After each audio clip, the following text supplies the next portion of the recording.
Oh well, just Paul again here with the KLB300 and a morning coffee. This is the cover.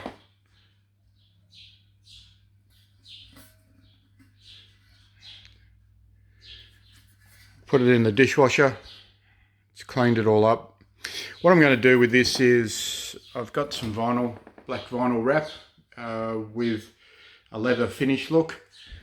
I'm going to wrap this on the outside and see what that looks like. If it doesn't look any good, we might consider the paint side. So just got to remove the feet. Right, what are we doing here?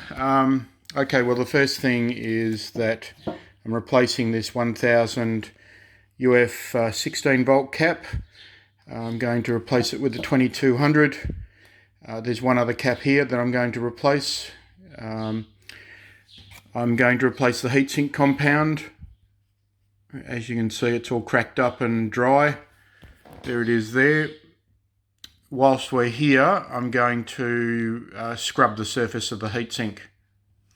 Alright, it's just a quick little 5-minute job, so I'll do that now. Just what I'm going to clean it with is all the trusty IPA.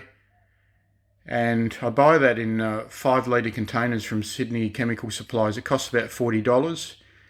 It works out that you get around 2 litres extra if you compare it to buying these from an electronics shop. I found Bunnings to be the most expensive, and buying from an electronics shop, I know that it's come from a pure source, if not Sydney Chemical Supplies. Alright, so that's my rant. I'm going to clean these boards and get it ready for just a quick reassembly. Okay, so I've replaced the larger cap. That's done. I'm actually quite impressed with the way they've soldered or built these boards. They're actually quite robust. I can now start to see why a lot of people like them. Also replaced the 100 UF 16 volt cap there. I've just cleaned up this area, removed a whole lot of extra flux over the 2879s, and it's ready to put the heatsink compound here and here. Obviously this is the product of choice today, and then I'll put it back together. That's all you need. That's actually quite a bit. It's a little bit more than what you need, but remember this, the heatsink compound goes a long way. That little tube there has done so many radios. Alright, also just keep a cloth handy because it's quite messy stuff. Someone told me that it was carcinogenic when I was a child. I don't know how true it is. I haven't seen anything on the net. I did some searching, but somebody else may know. Alright, so I cleaned up the heatsink, as you can see. Just a little caveat there. If you're putting things in the dishwasher and you're not it's not your kitchen, I'm saying this really politely, either do it and don't say anything, or don't let anybody see you do it. Alright, yes, but I use the dishwasher because of the caustic nature of it and the heat to clean a lot of alloys, a lot of steel. It really does prepare things for either sanding or work with vinyl. So anyway, let's bolt it back up. Okay, so here's a bit of a time saver. This is just one of my dental tools. You could use a kebab stick. Just find your holes, locate them, and stick one in it, and that allows all the other holes to line up for when you're screwing. Okay, all back together.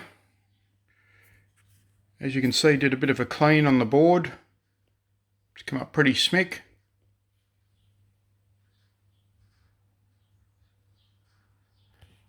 Don't over tighten. Okay, remember you're dealing with alloy.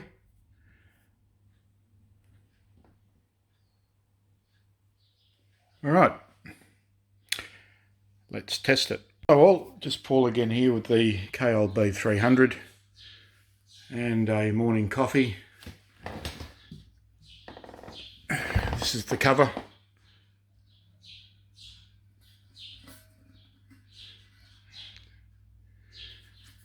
Put it in the dishwasher. It's cleaned it all up.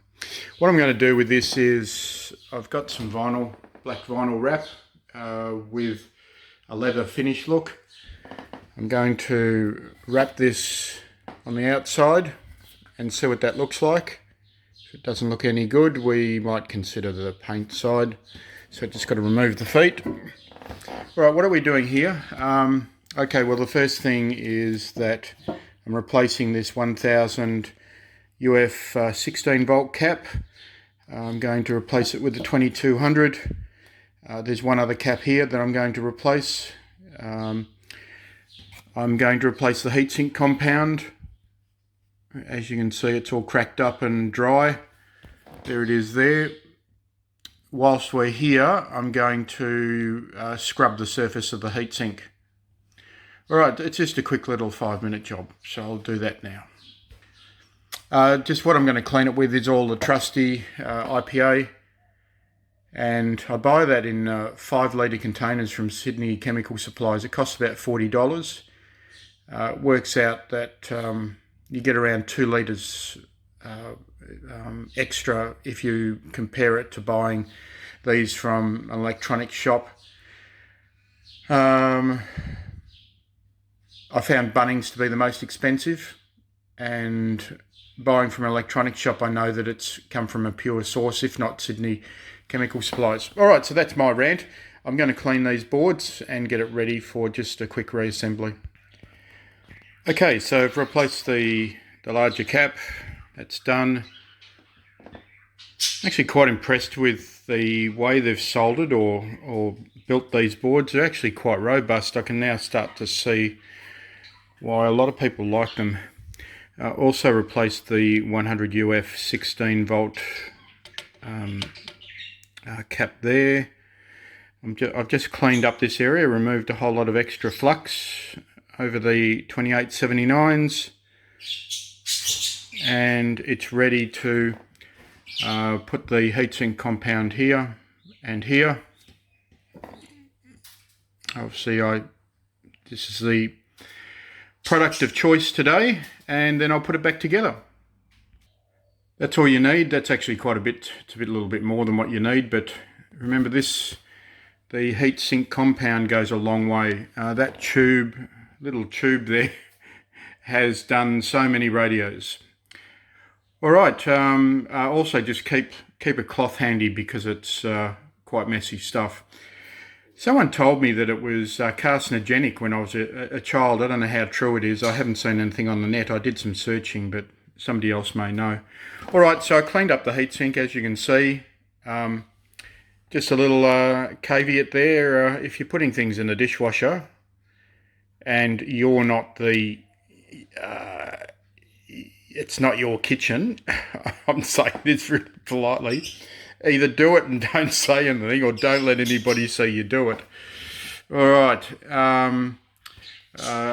yes, but I use the dishwasher because of the caustic nature of it and the heat to clean a lot of alloys, a lot of steel. It really does prepare things for either sanding or work with vinyl. So anyway, let's bolt it back up. Okay, so here's a bit of a time saver. This is just one of my dental tools. You could use a kebab stick. Just find your holes, locate them, and stick one in it, and that allows all the other holes to line up for when you're screwing. Okay, all back together. As you can see, did a bit of a clean on the board. It's come up pretty smick.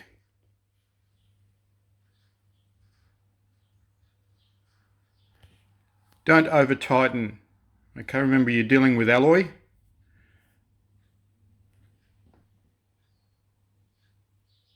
Alright,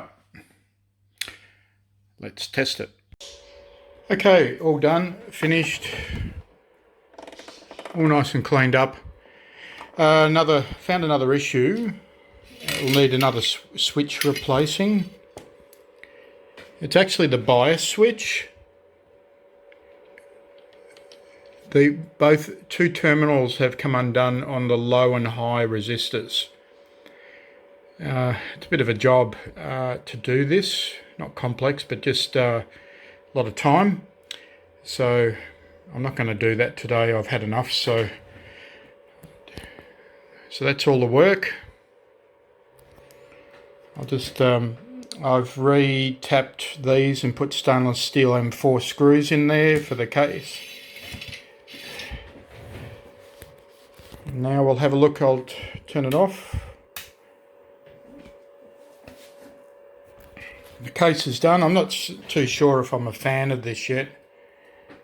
Okay, so it's I've done it in black. Some of the rust is coming through in bumps. That's okay. It's just a quick job to make this look nice and neat. We'll just put it on and then flip it over and do an on-air test. Okay, the cover's on. There we go. It's a lot better than what it was. Alright, so we'll plug it in and just see where we're at. Okay, that SSB AM bias switch is causing some issues. But anyway, just do a on-air test into a dummy load. We've got it in high. I'll just switch the tone on.